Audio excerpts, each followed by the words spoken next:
भज गोविंद भज गोविंद भज गोविंद। हरे कृष्णा। तो आज हम लोग एक विषय में आलोचना करेंगे कि भगवत धाम जाने के लिए, स्पेशली गोलोक वृंदावन जाने के लिए क्या करना पड़ेगा। ऐसे में शास्त्रों में वर्णन है, अगर कोई नारद पंचरात्रि विधि या जो भक्ति की जो विधियां हैं, एक है रागानुगा और एक है वैधि भक्ति, साधन भक्ति। तो साधन भक्ति करने के माध्यम से, विधि भक्ति करने के माध्यम से, भक्त रूल्स रेगुलेशन को पालन करने के माध्यम से वो वैकुंठ यानी भगवान नारायण के पास जा सकते हैं।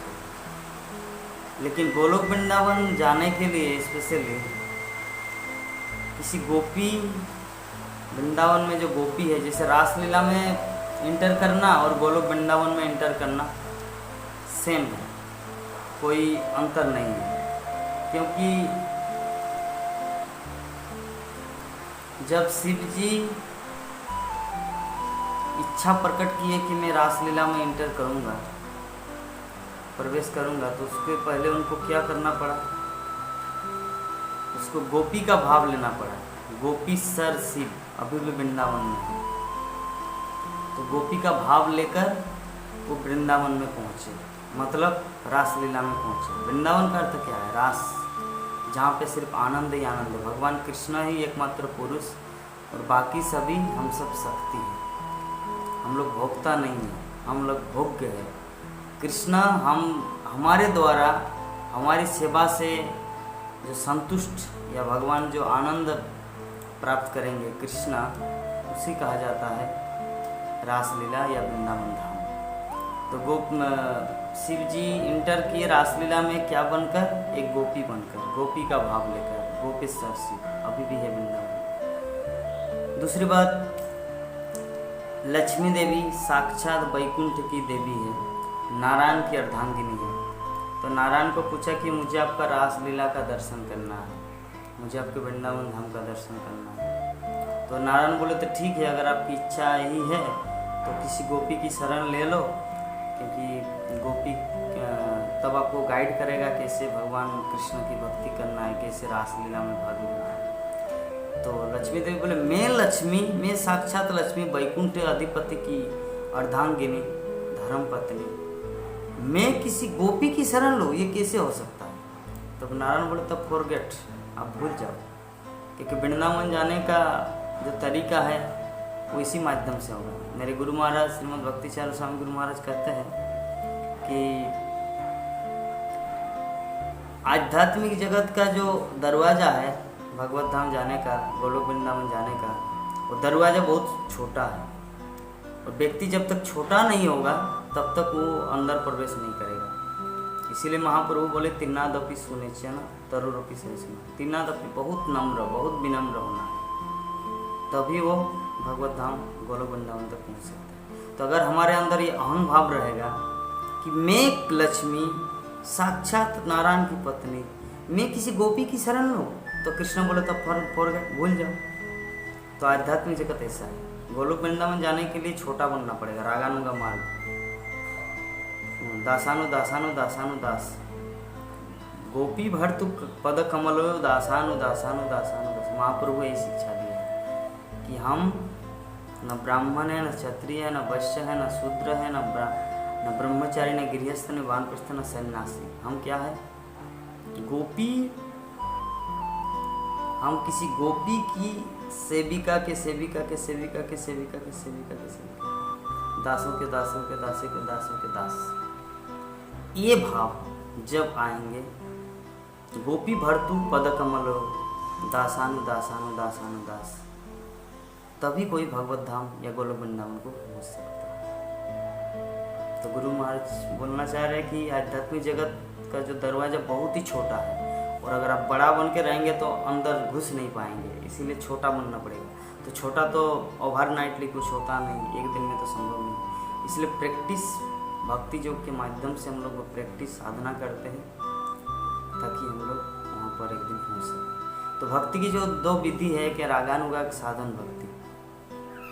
तो रागानुगा मार्ग तो जब तक किसी गोपी के अंडर में आप शरणागत नहीं होते, तो गोपी के अंडर में शरणागत का अर्थ क्या है कि ये जो महाप्रभु साक्षात राधा कृष्ण, श्री कृष्ण चैतन्य राधा कृष्ण नहीं है। राधा कृष्ण श्री कृष्ण चैतन्य महाप्रभु से अलग है ही नहीं, वो दोनों एक है। मान कृष्ण और राधा रानी दोनों का सम्मिश्रण है श्री चैतन्य महाप्रभु। मतलब वहाँ पे गोपी भी शामिल है और भगवान कृष्ण भी है। तो उनके पदांक के अनुसार में रूप गोस्वामी, सनातन गोस्वामी, उसके पदांक में आपका जितने सारे, जैसे रघुनाथ दास गोस्वामी, श्रीवान श्रीनिवास आचार्य, स्वरूप दामोदर तो सेम लेवल में चैतन्य महाप्रभु के सेक्रेटरी था, सचिव। इसके बाद हम लोग नरोत्तम दास ठाकुर, विश्वनाथ चक्रवर्ती ठाकुर, श्रील भक्ति सिद्धांत सरस्वती ठाकुर, भक्तिविनोद ठाकुर, गौरकिशोर दास बाबा जी महाराज, जगन्नाथ दास बाबा जी महाराज, श्रील प्रभुपाद से हमारे गुरु महाराज गुरुदेव, और उनके माध्यम से हम लोगों को ये दीक्षा प्राप्त हुआ है, शिक्षा प्राप्त हुई है। तो ये जो गोपी भर्तु पदकमलो दासानु, ये जो पदवी है, ये जो हम लोग को जो मिल रहा है शिक्षा, तो इस परंपरा में अगर रहेंगे तो एक दिन हम लोग गोलोक वृंदावन को जा सकते हैं, क्योंकि ये वही परंपरा में है। गोपी भर्तु पदकमलो दासानु। तो विषय वस्तु यही है कि लक्ष्मी जैसे प्रयास किया, हम लक्ष्मी, हम लक्ष्मी किसी की शरणागत क्यों होंगे? मैं साक्षात नारायण की पत्नी हूँ, तो जा नहीं पाया, तब वो तपस्या शुरू की। तपस्या बहुत काल तक तपस्या करने के बाद, किस लिए तपस्या की? रासलीला में प्रवेश करने के लिए। तब नारायण प्रकट हुए, बोले कि देवी हम आपके प्रति प्रसन्न हैं। बोले आपको क्या चाहिए? बोले कि प्रभु मुझे रासलीला दर्शन करना है। पहला जो उनको उपाय दिया गया था वो उपाय तो ठुकरा दिया। बोले कि मैं किसी की नौकरानी, कहने का मतलब मैं किसी का दासी बन के, किसी का अंडर में सेवा करके मैं गोलोक वृंदावन नहीं जा सकता। तो अब नारायण क्या किया, भगवान कृष्ण क्या किया, लक्ष्मी को अपने वक्ष स्थल में धारण किया। तब से भगवान कृष्ण के वक्ष स्थल में श्री वत्स, श्री मतलब लक्ष्मी, वत्स मतलब वक्ष स्थल में, और श्री लक्ष्मी को धारण करके रासलीला में प्रवृत्त किया, रासलीला की।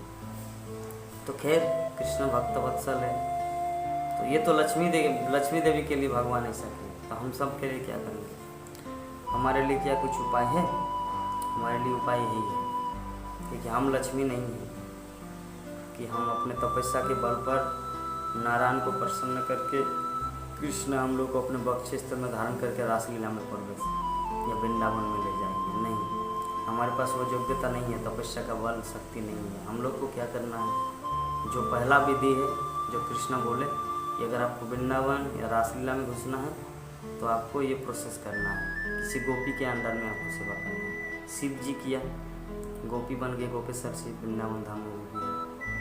तो लक्ष्मी को भी वही इंस्ट्रक्शन दिया था, लेकिन लक्ष्मी देवी दूसरा तरीका अपनाया। तो हम लोग को पहले जो शिव जी जो तरीका अपनाए उसी को एक्सेप्ट करना है। लक्ष्मी वाला संभव नहीं है कि किसी गोपी के अंडर में, मतलब गुरुदेव के अंडर में हम लोग को भक्ति करना है। और गुरुदेव बोल के गए हैं कि हमारे इस्कॉन में श्रील प्रभुपाद जब तक इस्कॉन रहेगा, श्रीमद् भक्ति चारू स्वामी गुरु महाराज बोले कि जब तक इस्कॉन रहेगा तब तक सभी भक्त के लिए, जितने सारे इस्कॉन में आएंगे, सबका गुरु श्रील प्रभुपाद।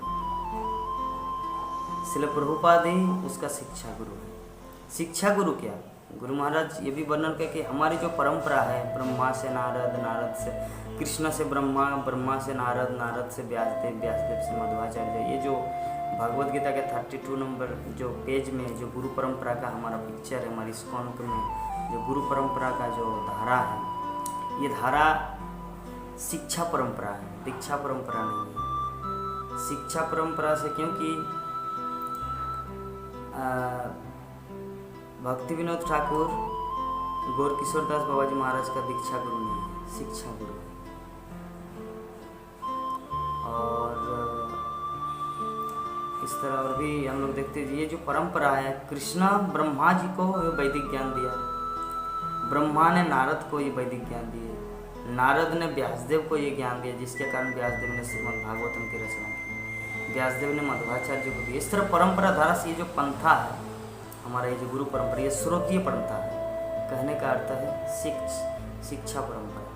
तो शिक्षा परंपरा में हमारा ये जो गुरु परंपरा की प्रणाली है, तो इस्कॉन में जितने लोग आएंगे, जितने भक्त आएंगे, जितने भविष्य में 10,000 वर्ष तक इस्कॉन चलेगा, सभी जो इस्कॉन में जुड़ेंगे तो उनका आदि अंत और मध्य में श्रील प्रभुपाद उनका गुरु है। और बाकी जितने सारे इस्कॉन में गुरु है जीबीसी द्वारा प्रदत्त, वो सब श्रील प्रभुपाद का प्रतिनिधि है। मूल गुरु तो श्रील प्रभुपाद, ये गुरु महाराज श्रीमद् भक्तिचार्य स्वामी गुरु महाराज हम सबको सिखा गए हैं। तो हम लोगों को गुरु महाराज की इस आदेश को पालन करना है और श्रील प्रभुपाद से शिक्षा लेना है और श्रील प्रभुपाद से अंतर्गत जितने सारे भक्त हैं उनका संग करना है और हमारे जीवन को सार्थक करना है।